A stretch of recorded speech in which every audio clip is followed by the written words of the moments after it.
In this exercise, we will design the user interface using ListView and Treeview controls.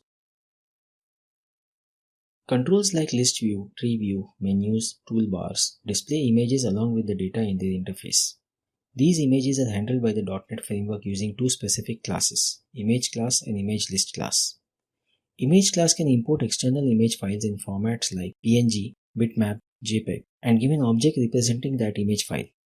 The image list class is a container class to store all image class objects and provide these objects to the controls which require images as resource. These controls have image list property through which we can set the reference for image list object. Controls can then use an image index property which identifies a single picture in the image list by index number, or an image key property which identifies a single picture by its string name to access the images from the image list. Image list class has various methods like color depth, image size to work with image objects. Image list can store images of same format only. For different formats, multiple image lists should be used. List view control provides a useful view of items with icons and text. It has 4 view styles. Using the view property, we can set how the icons in the control are displayed. The items property is the most important in list view. List view item objects are created and added to the items collection of the list view. The tree view is a sophisticated control and it provides a great deal of customization possibilities. It displays data in form of hierarchical collection of tree node objects called nodes. Each tree node object has a nodes collection property to store tree node objects. Now to display images next to the tree nodes, we assign an image list to the image list property of the parent tree view control and assign an image by referencing its index value in the image list property. Here we will design the interface using Treeview and ListView controls. We now move to Sharp Develop to understand these controls in a better way. Here we split the form with two controls. On one side is the Treeview and on the other side is ListView. In the Properties window, we see that ListView has an items collection property through which we can add new items at design time. We can specify the view style of the list to any of the 5 view types using View property. We define the selected index change event handler for the list view in the Events tab. Here, we use a group box control in which radio button controls are used to select the type of the view of the list at runtime. Tree view control has some basic properties which we can set in the properties window. Few important properties are like show lines that indicate lines between nodes,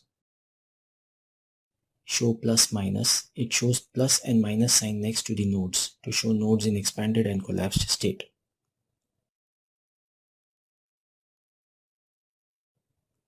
In the Events tab, we can define event handlers for some of the basic events of the tree view control like after select, after expand, before collapse, before expand, and many more.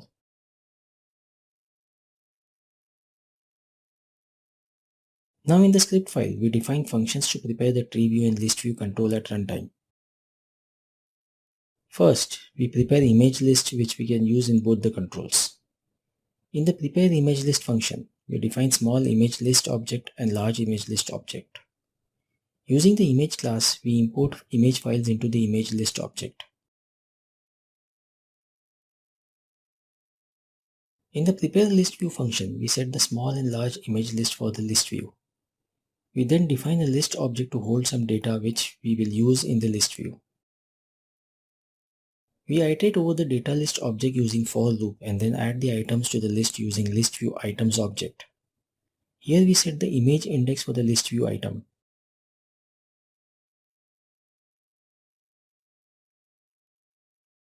Now list view can display large and small icons for the list view directly, but for details view, columns are required to be added to the list view using columns collection object. Here we define column header object and set its text property. Then we add the columns to the list view. To fill data in the columns, we need to add data in the sub-items collection of the list view. Here we iterate over the dictionary object to add the data to the list view item and its sub-items collection.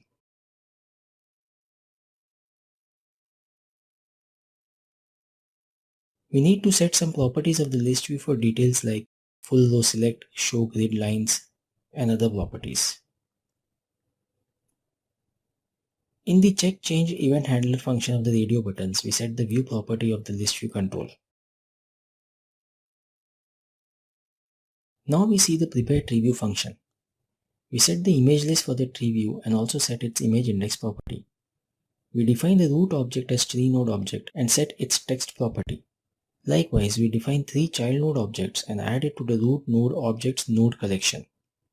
We then add the root node to the tree controls node collection. We run the program to see the output.